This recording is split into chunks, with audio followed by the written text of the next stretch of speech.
In this challenge series, we create the fastest cars in the world in an alternate history timeline. What could have been if the Duesenberg family had continued their crazy legacy? Will we be able to continue in their footsteps and manage to break all top speed records while remaining profitable as a company? Let's find out in Automation, the Car Company Tycoon game. For more info about this challenge and the series, make sure to check out the description box below. And now let's get into it. Hey guys, this is Kirop speaking, and today we are back in Automation in the Light Campaign V2 mode, and within my little challenge I've composed, and that is the fastest cars in the world, where it is all about continuing the Duesenberg legacy and projecting out into the future what their cars would have been like. Today we are in a new episode and a new decade, as you can see, the 1950s to 1960s, and for this episode we do have a new target. And if you haven't designed your car yet, then you need to do that right away before you watch this episode. And the following is the limitations we have for today. In the 50s to the 60s, the fastest car around was the Aston Martin DB4 GT, and it reached a top speed of 246 kilometers an hour. We are supposed to design a car, a new one, in 1955, like start year 1955, so we start designing a new car in 1955, and our target speed is at least 294 kilometers an hour. That is the target. The top model needs to break 294 kilometers an hour, and I think this will be tough. And the minimum will be what the Aston Martin did, and that was 246 kilometers an hour. That should be reasonably easy, considering that the Tachyon, which we just designed here, that actually beat 258 kilometers an hour. I think now we need to make a lot of cash out of this before we design the new car, and I see we are even underproducing it slightly, which is very good news. Alright, let's get into optimizing production a little bit.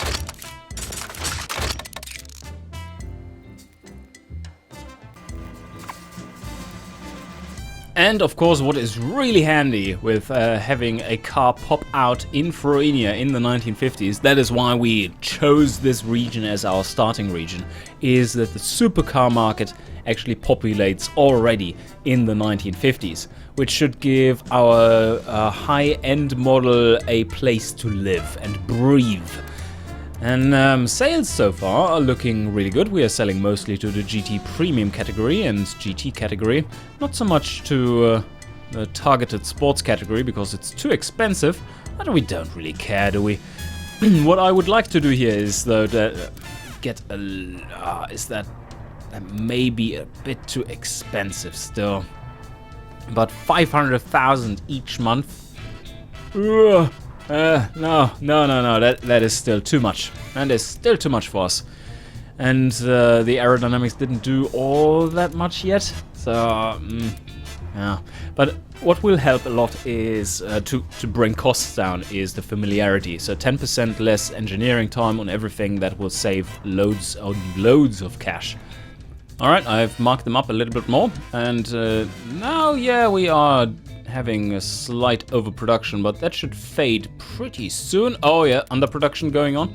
Once again, our prestige is just rising so fast. That's amazing. And that sees to that we get more profits and yeah, just in general, can sell more of them. Let's further optimize production. And here we have just ended year 1951. We did make a profit of 17.5 million. Pretty decent, I would say. And gained a massive amount of prestige. Look at that. 32.5 already. And they still want to have more DB1Xs. Yeah, we can give that to them.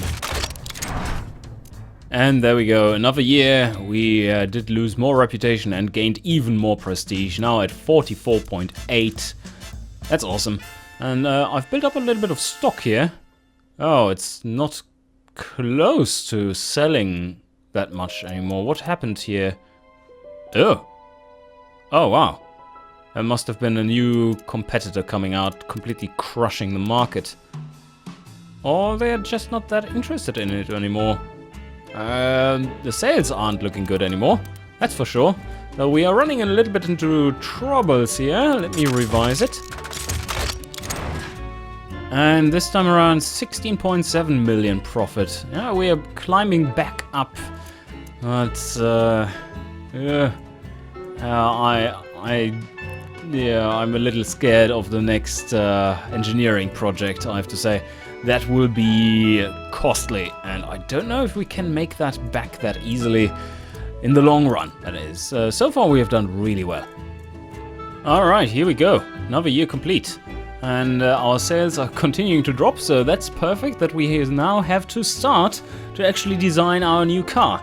And in case you still haven't designed your new car, go ahead and do it now, because otherwise you will be too inspired by my awesomeness. Or not. We pause here, and currently at a score of 176 points, we start designing our new car. A follow-up version to the Tachyon, and that will be the Tachyon DB2X and DB2P, maybe? Yeah, I guess. New car. And it will be based on this one. Effective area 1.5 square meters, doing 280 kilometers an hour. Now, probably... Oh, this one is large. Oh, damn it, it's so large. It's so large! Fuck. It would have to push a lot of power through there to get it to speed. Or you can always go with this one. Massive boat. Well, you can fit an 8-liter engine in there, no problem. This one isn't very aerodynamic either. Is this? Nope. And I don't want to go with this car again, even though it's so good. It's so good. 1945 doesn't sell anymore. So yeah, I think we will have to design this not Ferrari-like car and bite the bullet of a much larger effective area, which will hurt us a lot.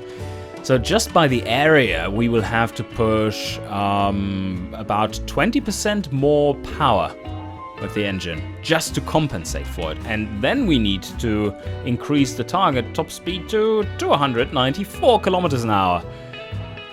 Fucking hell, that will be difficult. Let's get started here. Monocoque chassis. Yes, we do want to go to monocoque. And...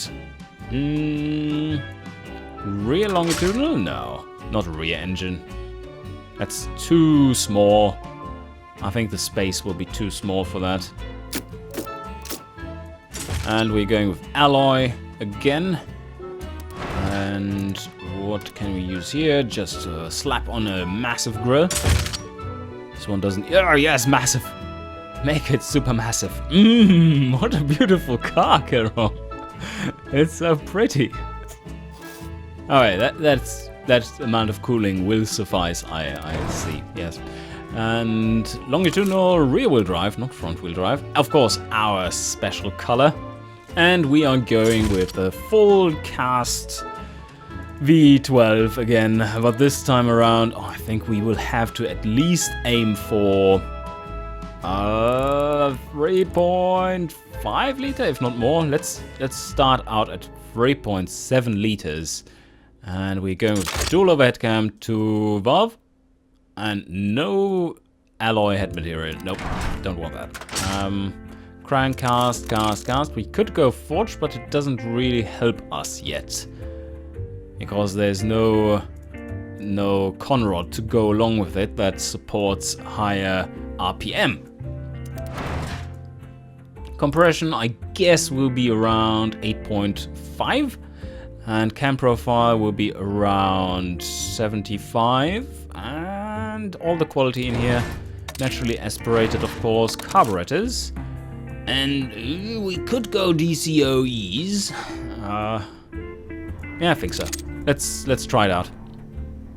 And we're going with a super rich, of course, and Ignition timing somewhere in the 75 region, and all the revs maybe +3 this time around. It's 550. Making it expensive. 7,000 revs. That seems high.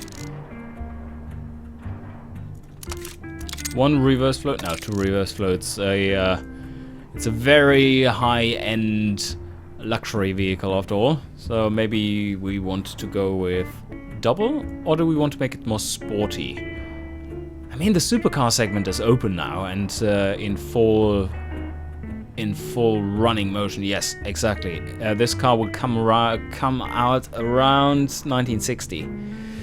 So I guess the supercar market until then is as strong as it gets, unless the economy pulls a quick one.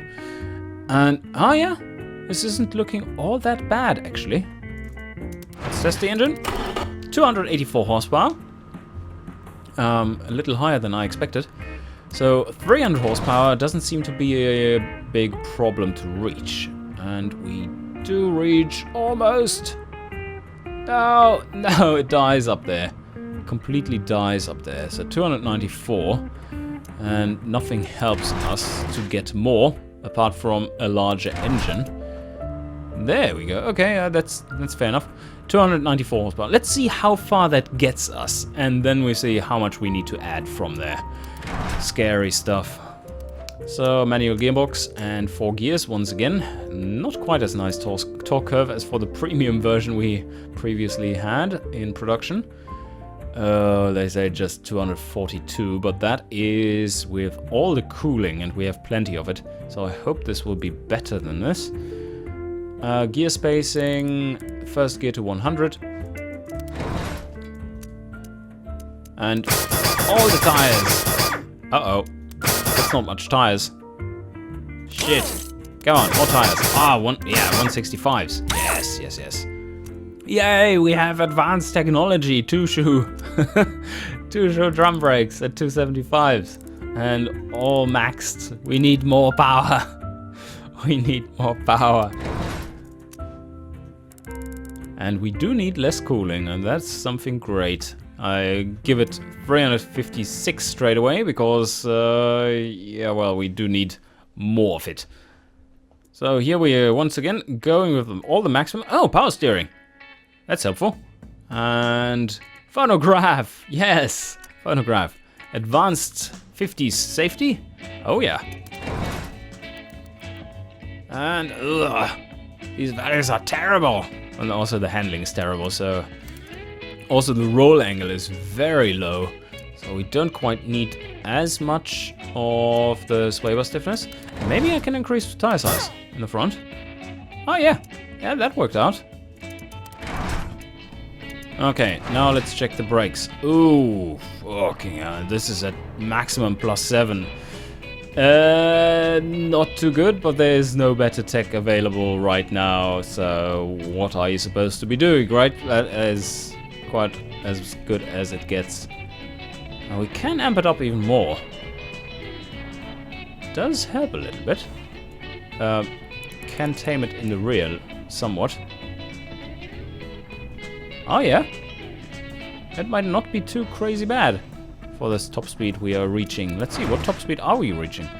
Oh shit. This isn't even close to being enough. We need to reach, I remind you, 294 kilometers an hour. So with a sensible hypercar, that is not possible whatsoever. So we need to amp up the engine. Ouchies. Maybe we even need to go for a... Oh wow, that was a lot of extra power there. I think it might be, yeah, it might be that we need to go with 4 valve per cylinder already. So this is now at 341 horsepower. That's a lot of power to push. And nah, is this enough? No, I doubt it. It's probably not enough. Oh, but we can get more. 350 horsepower. Okay, 350 horsepower. I still doubt that is enough. Let's see what it does, though. Oh, shit. I don't know if this is even possible. What have I concocted here for a challenge? The emphasis there is on cuck. That is terrible news. So where do we get all the power? Pushing all the power. Damn it. This needs a massive engine.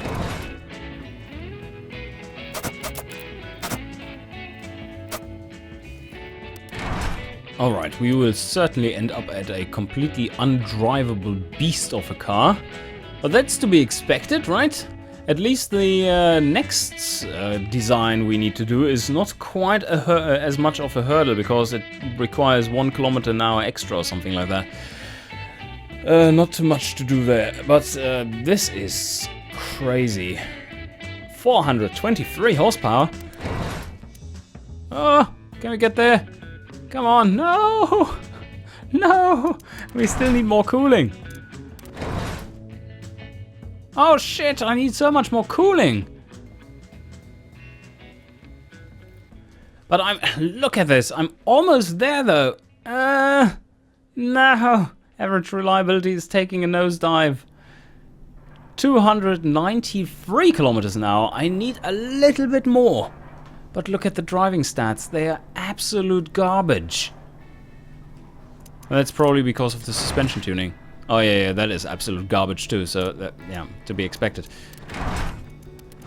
I think nothing helps but to give it even more. Oh no! Increasing stroke just kills the car. So a little bit more.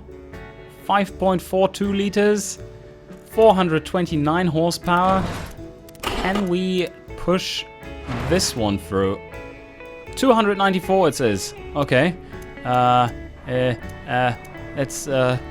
Let's make this one go to there. Wheel spin is just 83%. No worries, guys. Wheel spin is just 83%. It's fine. And maybe this car needs slicks. I don't know. Does this actually help? Oh yeah, it does increase drivability if we put slicks on there. I think that's the first time. Yeah. Increases all kinds of stats. Important. So, hypercar, yeah, it's back where it should be, but we need more pad type in the rear. So if we optimize it for drivability, then yeah, this works. Maybe that's not too good. Okay, so this is scary. This is really scary. Let's take a closer look at our top speed now. I really hope it's there. No, almost. It's almost there. Average can we reduce this? Ew. 294.0. Well, that's our target speed. So technically, then that's fine.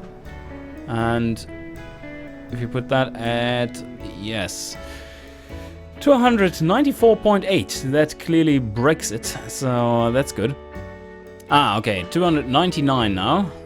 Alright, 295 kilometers an hour and just 30 liters, 100 Ks. I mean, that's fine, right? This one is a bit of a special case. It was super hard to even make this one work. And what do our normal trims need to be? Our normal trims need to be only 246 kilometers an hour. That is much more reasonable. So maybe I should go and design a completely different engine. Although then I need another factory. Because I don't think I can. I really don't want to have this massive block in the front there. It's just killing it. It's just terrible. Oh, and look at that wheel spin. It's crazy. And the only thing it sells into is the supercar market. And the GT Premium once again. Oh, I think we have a car that is at least somewhat on the sellable side. Terrible design, but it's damn fast. I have to give it that. It's damn fast. Brake fade 7%. Fuck me. And I think I just want to gain this slight reliability. Oh, it's actually a massive improvement in reliability by just cutting the rev limiter a little bit. Oh, it's terrible. What a ridiculous car.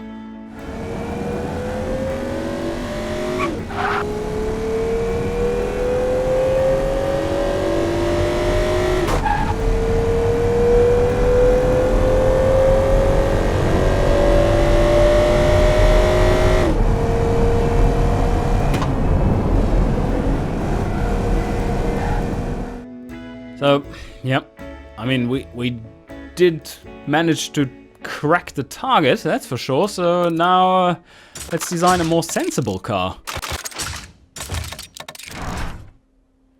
How about a 3.6 liter V12? And we're using the same tech so that we don't have to engineer it twice. And here for this engine, oh, yep, that's looking much more like it. 305 horsepower, that's still damn fast. Okay, 270 horsepower, 340 newton meters of torque, and much better torque. Very sporty still, but just much better. What is our reliability here? Oh, it's terrible actually, 32.9. Don't even know where that's coming from, but it does need less cooling too, so that's a good thing. And oh, look at the top speed. It's completely butchered. Oh, 238. That's not good. We have a problem here. We need to reach 246. So let me rearrange things a bit. Oh, there. No, we go. We're good. We're good. We're good, guys.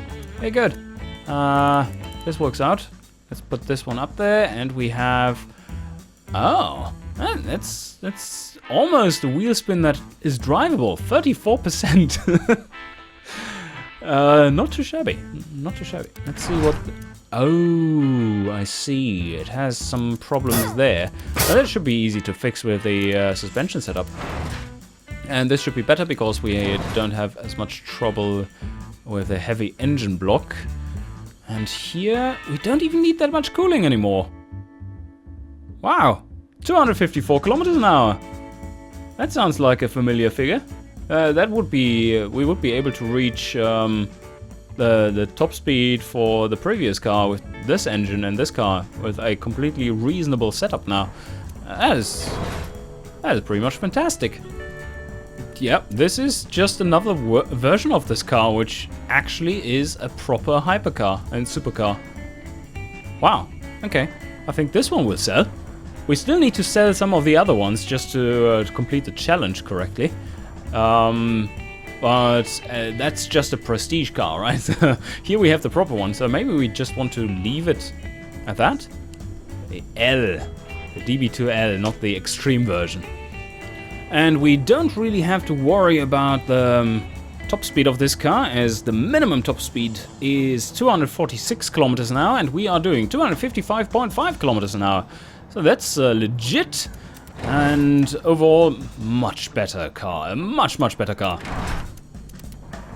Check this out. It's actually doing well in several segments, unlike the other one. And the good thing is that we can put the building of the X engine into a tiny factory, into a garden shed, basically, because we don't need to sell many of this car at all. It's just like a few cars that need to be made, and that's good then.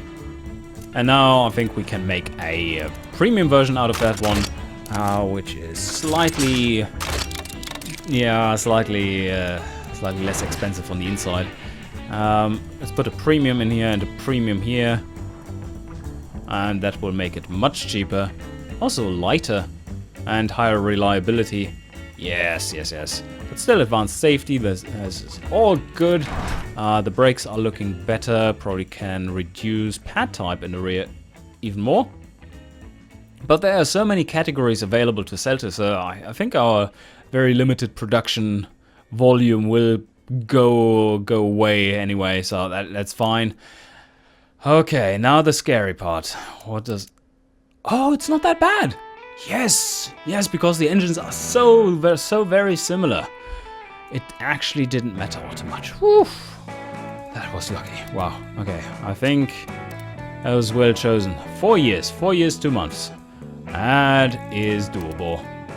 Very much doable. And the DB2X with a reliability of 27. Yeah. Oh, fucking hell. That's brutal, man. That's brutal. Alright. We can do this, though. We do want... Should we aim for 4 years, 5 months again? I think so. Yeah. Because this... Look at how much this changes the reliability. That's amazing. It's like, bloop, 50. Oh, yeah, it's super reliable engine. Yes, yes, yes. Yes, yes, yes, yes. 4 years, 5 months.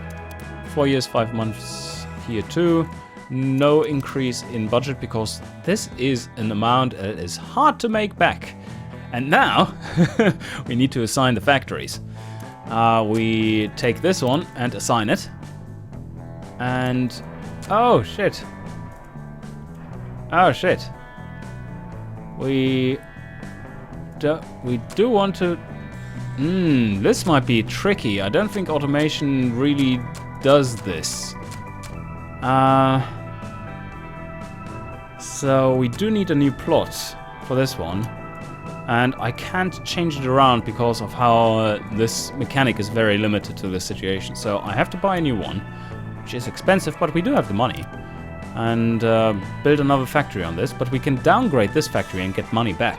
A lot of money back. So it's not too much loss there. That's fine. And we buy this one in Farina. Okay. That's all good. And now that is fine. Steel presses. Oh, the build cost is very cheap right now. That's good news. Cars made per day. Maybe, do we want to upgrade? Just cost 15.6 million. We do have the cash, so why not upgrade? And this one, for the engine plant, small one. Yeah, small one. Yeah, we don't need more here. Forge works. Yes, okay, the minimum size if you need forge works is small one. Alright, then it really doesn't matter, does it? That is 9 engines, but ooh, that would be... We will be overproducing engines like crazy, though. Ah, fuck. We can pull out a little bit of automation. And the factory doesn't meet requirements. No! And how many cars do we want to make today? 16. Alright, so basically 16 engines we need. So it must be a small 2 with forge works. And this is the Duesenberg engine plant number 2. Very creative naming, as per usual. And yeah, this is looking good. Just 62 million. It's still a lot of money. How much? Yeah, I think this is worth it. Let's go with this.